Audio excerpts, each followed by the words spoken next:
La scène vidéoludique belge prend ses succès où elle peut, souvent sur les marges des grandes productions dont vous avez peut-être déjà entendu parler. Pensez à ces quelques exemples mémorables tirés de l'histoire majuscule. Wolf, de Red Hood Diaries, et son échec total réalisé avec les impôts de mes voisins flamands. Ce sont ces gens habitant au nord du pays, parlant un langage étrange. Ou bien celui plus historique d'Atari Card sur Atari Jaguar, qui porte l'horrible honneur d'être le Crazy Frog Racer, cette fameuse console conspuée. Qui peut oublier l'intégralité des productions prétentieuses de Tale of Tales, chacune financée on sait trop comment par divers programmes censés faire éclore de jeunes talents. Puis, ébahis, nous trouvons la marge. Il était temps. Quelques titres légendaires sont pourtant sortis du plat pays qui est le mien. Tous ne sont pas une arnaque basée sur les abattements d'impôts. Par exemple, le visionnaire Outcast, dont beaucoup pensent que son impact encore trop méconnu sur le monde du jeu vidéo fait de lui un précurseur conceptuel au titre 3D Open World. Ce n'est pas rien. Mais de nos jours, j'imagine que lorsqu'on parle du mouvement vidéoludique venu de Belgique, l'on pense immédiatement à la série Divinity de l'Ariane Studios. Ou si vous êtes fan de ma chaîne conceptuellement solide, mais cependant fauchée, Rolling Hamster de mon pote Sueheru Anuaru. On lui fait un peu de pub au passage, ça fait jamais de mal. Cependant, aujourd'hui, je suis venu vous causer d'un titre dont je pensais vous parler grâce à ses qualités de gameplay et dont j'ignorais qu'il était arrivé près de chez moi. Son nom, You Suck at Parking, ou en français, Tu suces ton parc-mètre. Tout de suite, ça sonne comme un titre wallon.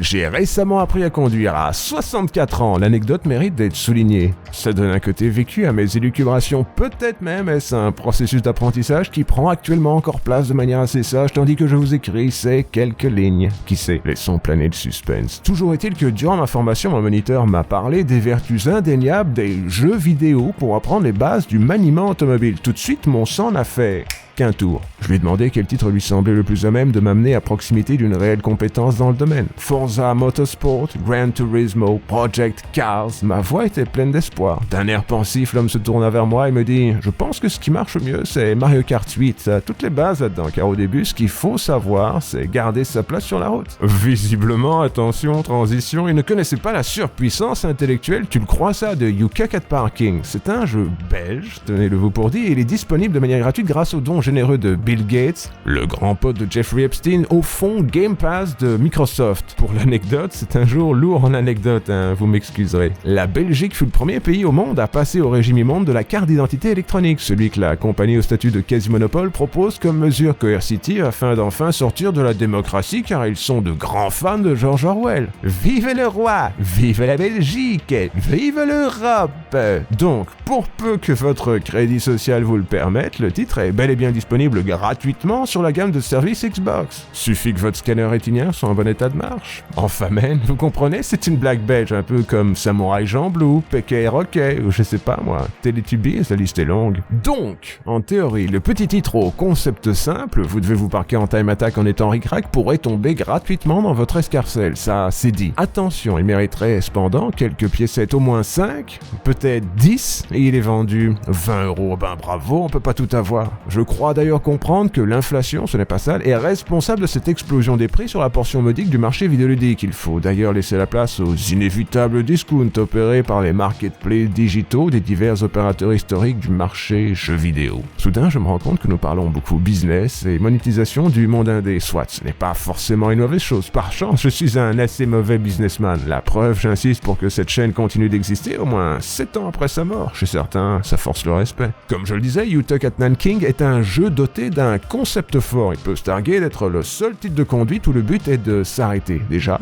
rien que ça, c'est osé. D'habitude, au contraire, on vous intime l'importance de prendre de l'avance. Parlons influence. La page web lacunaire du développeur indique qu'ils sont de grands fans de Micro Machines, mais aussi de Tony Hawk's Pro Skater. Ok, voilà vos influences, elles font sens. J'aimerais rajouter que sans faire exprès, le titre est aussi un hommage involontaire à l'incomparable MotorStorm RC, qui était peut-être bien mon titre de course préféré de cette bizarre bifurcation des jeux motorisés qui insiste pour ne pas être F0.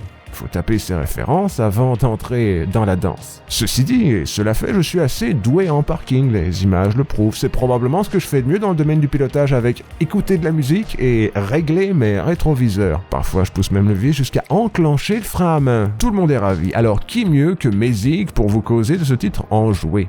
Déjà, à première vue, il est assez moche. On ne sent pas une extrême richesse de moyens dans ce titre indépendant. Par chance, il n'a pas vraiment besoin de donner dans l'excès visuel pour satisfaire ses ouailles car son gameplay excelle. Je dis pas ça de manière superfétatoire, manette en main, c'est très bien. La petite Trabant, voiture favorite du Brabant wallon, soit dit en passant, file tel un rêve sur les divers tracés proposés par le titre. L'accélérateur est fun, son frein est bien, on apprend très vite à doser les deux pour drifter d'un fast furieux. Ce qui vous suffit amplement pour apprendre les bases. Vous avez un point de départ, faut se garer à divers endroits stratégique, déjà, c'est fun, dès le début. Puis viennent les démonstrations de compréhension poussée des bases du level design par les créateurs du titre. Et là, un peu comme Shankar, on est ravis. Causons musique. Suite à une malfonction de mon système de capture Elgato, j'ai pu l'entendre. Vous en avez une, pas trop usante, réalisée à partir des modulations d'une accélération distante. C'est assez futé, on sent les limites du budget, mais malgré tout, le titre n'est pas silencieux. Ou d'ailleurs, il peut l'être. C'est possible, le bouton est sur la télécommande. Peut-être que vous avez envie d'écouter The Adam Friedland Show. Rien n'est interdit, je ne juge pas, moi j'aime. Grâce à la SACEM. Mais vous l'aurez compris, le plus important dans un titre modèle réduit comme celui-ci, c'est bien le gameplay. J'ai toujours tenté de défendre une vision arcade de notre passe-temps. Facile à prendre en main, difficile à maîtriser, c'est ainsi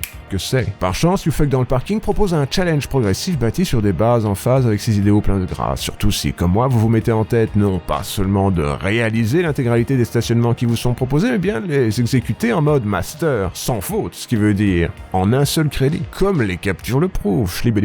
C'est ça le challenge. Il est délicieux. J'imagine qu'une vague forme de satisfaction paresseuse pourrait peut-être vaguement se dégager d'une exécution vaseuse du programme proposé par le titre, mais celle que l'on obtient en faisant les choses bien est d'un tout autre ordre. On se sent limite compétent. Cette petite dose de tension ressentie quand le dernier objectif, plus corsé, nécessite de passer à travers ventilateurs et autres aimants, elle donne tout son sens au produit car, oui, c'en est un assez réussi. L'inventivité démontrée par l'équipe d'Happy Volcano afin de tenter de garder le concept plus ou moins frais le temps d'un paquet considérable de niveaux divers mérite aussi d'être souligné. Cela tombe certes vers la fin dans une sorte de surenchère abracadabrantesque de concepts convenus comme les portails et autres loop-de-loop, mais ces idées existent dans l'inconscient collectif pour une raison, elles sont amusantes. S'en priver serait triste, surtout qu'elles ne coûtent pas beaucoup plus cher à implémenter, je crois, peut-être, qui sait. Alors, le verdict.